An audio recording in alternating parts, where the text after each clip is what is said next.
Gideon for Makwai.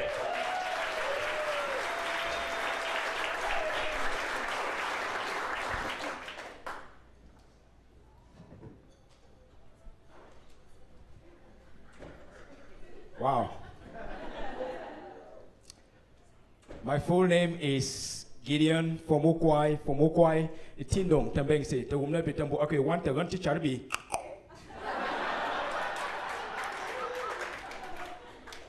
As you can tell from my name and of course my accent, I am originally from Tillamook.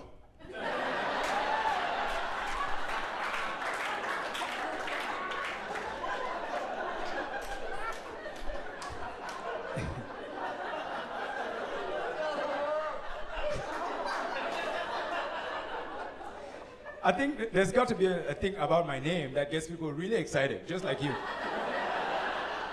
I don't know what it is, especially when I say my name is Gideon, and then I end with a click.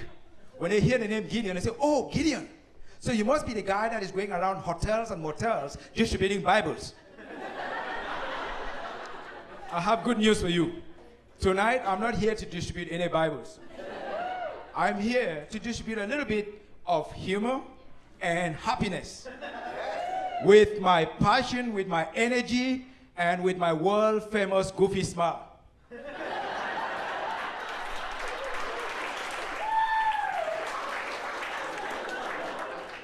You see, I think I must clarify, I'm not used to being under the spotlight like this. This is very terrifying for me. Matter of fact, I spent the whole week terrified how I'm going to face a huge audience like this. I've never been on a big stage like this. I was so worried, so stressed out, so terrified that to my greatest shock, I woke up this morning and I lost all my hair.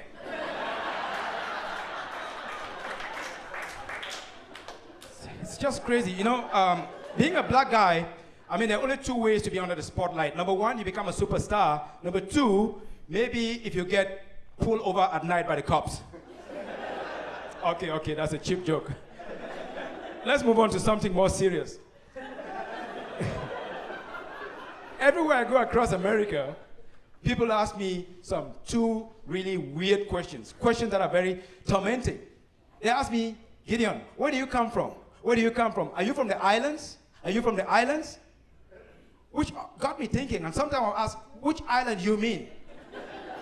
And they'll say, Jamaica. Jamaica. Folks, let's face reality for a moment. Do I look like a guy who's a regular lover and who spends a whole day in a cage smoking pot? Do I look like a typical Rastafarian? I don't think so. You see, to tell a guy from Africa that you look like a Jamaican sounds like telling an American that you look like a Canadian. Which means you apologize for everything. It means you are boring. You are cold-blooded. And last but not least, you are obsessed with eating maple syrup. I totally don't get it. I don't get it.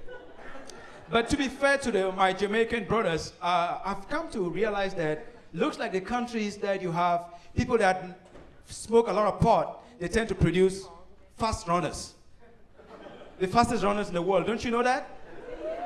The countries are Jamaica, Ethiopia, Somalia, Kenya, America? Okay, not in this audience, I can tell. In any case, I think another weird question that they will ask me is, why did you have to come this far? Why did you want to come this far? All the way from Africa, why did you want to come this far? Were you running away from political persecution or from religious persecution? I always say, yes, I was running from persecution. Serious mental and social and emotional persecution from Culex mosquitoes. You guys have no clue how those terrible mosquitoes, they are terrible, they're a nightmare. I can tell you this, I hate mosquitoes. I really hate them, I really do. I mean, you don't know Culex mosquitoes. You know why I hate them? Because they take their job very seriously. They never call in sick. No vacation.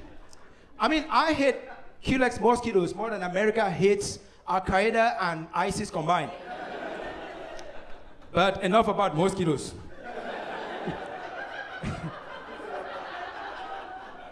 still there's a question looming.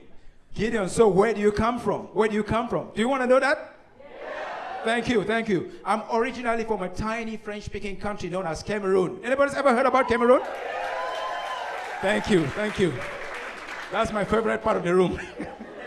Anyway, so Cameroon is, but I have to understand that this part of the room don't know much about Cameroon. You know why? Because Cameroon is not that high up on the totem pole of American important things. You see, Cameroon is a land of, I would say, first of all, America's never fought a war with Cameroon. Secondly, we don't got no damn terrorists. And last but least, Cameroon has a population with a 99.9% of alcoholic anonymous members. So it's not a place you want to go there and fancy everything. So, but I enjoy living out here, even though it's a little bit challenging. It's a little bit tough. And some of the words that you guys take for granted, they give me a hard time. And for that reason, I want to confess that I'm very obsessed with my own accent. Because it gets in my way. It trips me up. It makes me look bad in places where I should not look bad. Even like here tonight, I'm sure I've mispronounced a couple of words. I was teaching a class, a word that is very easy for Americans, you know, very easy. A word that means someone that cannot read or write. What is that word? Illiterate. Thank you. For you, it's very easy. Can you imagine the first time I tried to pronounce that word, what came out was Illuminati. It was terrible. I looked like a dumb ass from Africa in front of a high school class. You know, it was terrible.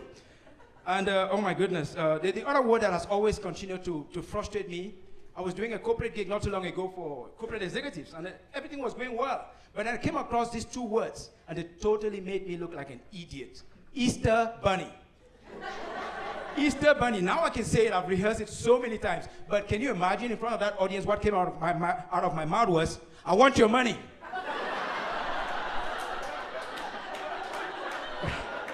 Folks, I don't want your money, but I just want to say, whatever you do, try to keep a sense of humor. Try to play a little bit goofy.